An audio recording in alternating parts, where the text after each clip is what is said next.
Eu me lembro como se fosse hoje. Faziam 7 meses que eu havia chegado em Portugal. Tudo parecia um paraíso e tudo era muito novo para mim. Infelizmente, eu não encontrei o trabalho na área que eu tinha no Brasil. Por isso, me arrisquei e me aventurei para trabalhar nas obras. Confesso que peguei o ritmo muito rápido e por mais que fosse bastante cansativo aquele trabalho, eu precisava me dedicar, pois o meu sonho era muito grande e eu não podia mais voltar atrás.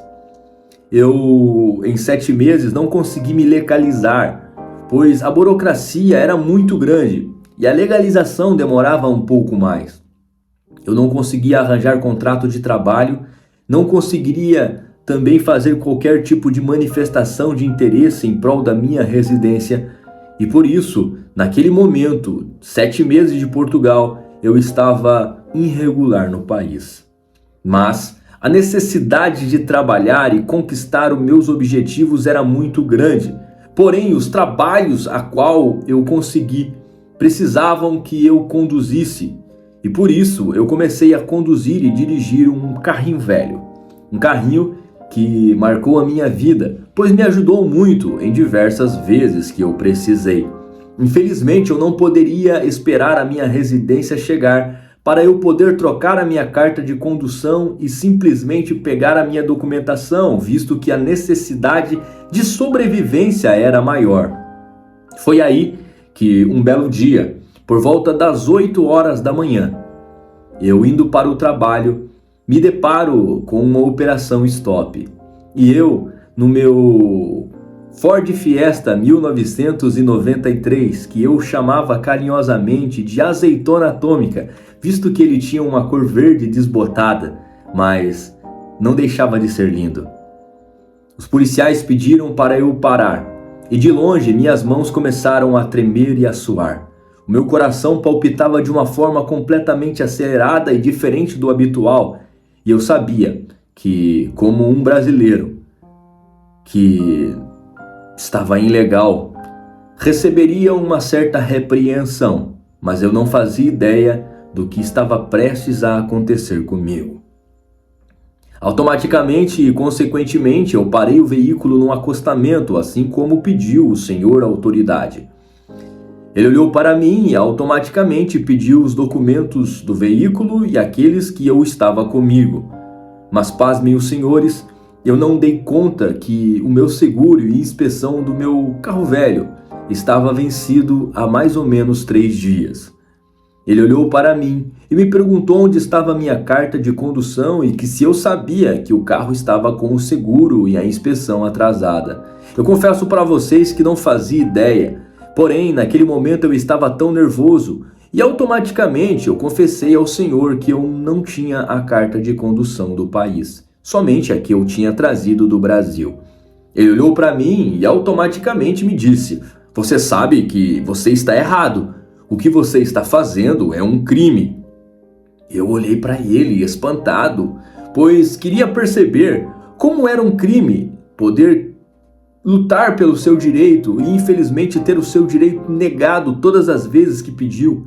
Como era um crime eu não ter o meu documento, sendo que eu trabalhava de sol a sol em busca do meu suor e do meu sustento.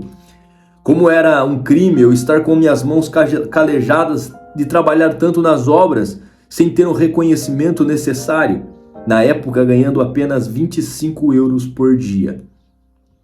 Ele olhou para mim e disse: "A sua situação está terrível." Eu, sem imaginar o que podia acontecer, repliquei ao senhor com o jeitinho brasileiro que naquele momento só enfureceu mais aquela autoridade. Ele olhou para mim e disse: "Infelizmente a sua situação está horrível e o seu carro será rebocado." Eu vi o meu mundo desabar e aquilo que parecia apenas um momento corriqueiro começa a se transformar em um pesadelo quando ele olha para mim e diz: "Infelizmente teremos que lhe conduzir para a esquadra, que é a delegacia aqui em Portugal." E eu disse: "Mas que crime eu cometi de apenas querer ir trabalhar?" E ele disse: "Você devia ter pensado nisso antes de estar cometendo uma infração muito grave." Ele olhou para mim e disse: "Nós não podemos mais conversar." Me conduziu para dentro da viatura e, em questão de minutos, estávamos dentro de uma delegacia. Eu confesso para vocês que eles não foram muito carinhosos comigo e eu me senti muito maltratado e até mesmo humilhado. Eu lembro como se fosse hoje as palavras daquela policial olhando para mim dizendo que eu não deveria estar ali, que o meu lugar não era aquele país e que eu deveria voltar para a minha terra. Mas o meu desejo de vencer era maior e eu precisava manter a calma, mesmo que eu estivesse com muita vontade de chorar. Desesperado, eu não tinha para quem ligar e a quem recorrer, e eles olharam para mim e disseram que eu teria que pagar uma multa no valor de 700 euros. Era tudo aquilo que eu não tinha naquele momento. Onde eu iria arranjar 700 euros? Onde eu iria conseguir todo aquele dinheiro? Onde eu iria recorrer às autoridades? E automaticamente eles me deram uma soltura depois de um dia dormindo dentro daquele cárcere privado. Eu nunca imaginei na minha vida que um dia eu dormiria na cadeia por apenas querer trabalhar. Depois de dias, uma carta chegou em minha casa dizendo que eu precisava me apresentar em tribunal. E foi assim que eu fiz. A juíza olhou para mim e, irreversível, me disse que eu havia cometido um crime e eu precisava pagar. E eu disse que não tinha condição financeira para pagar e arcar com aquelas despesas. Eu já estava sem o meu carro, eu já tinha que trabalhar agora de formas que eu não imaginava. E foi aí que ela me disse que eu deveria fazer trabalhos comunitários a partir dali. A partir daquele dia, uma grande lição ficou no meu coração. E durante um ano eu trabalhei para o Estado, para pagar o crime que eu cometi. Crime esse, de querer trabalhar, de querer me legalizar e de ter os meus direitos negados. Mesmo assim, anos se passaram. Hoje eu dei a volta por cima, sou dono das minhas próprias empresas, tenho a minha própria empresa de construção. Já não tenho mais aquele carrinho velho e troquei eles por algumas BMWs que tenho em minha garagem. Tudo isso porque não desisti dos meus sonhos e esse vídeo fica como lição para você.